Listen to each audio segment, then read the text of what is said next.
Hi everybody, welcome back to our channel, our 3D Sunday School. I did two different coatings right here. On this side right here, I did the 3D graphene coating. On that side, I did the regular 3D ceramic coating.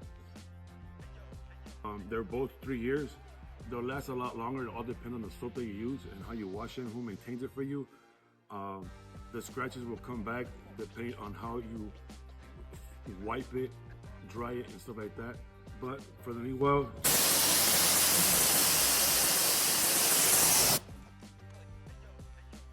3D Glow Series ceramic wash.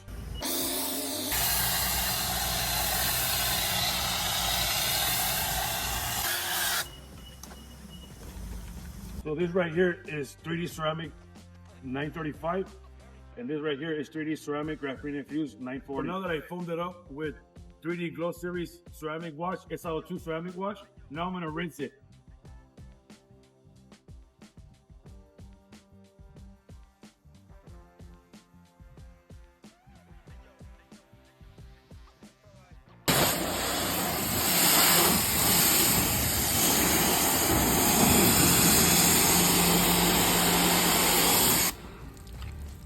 All right, thanks everybody. Thanks for watching. See you guys next time.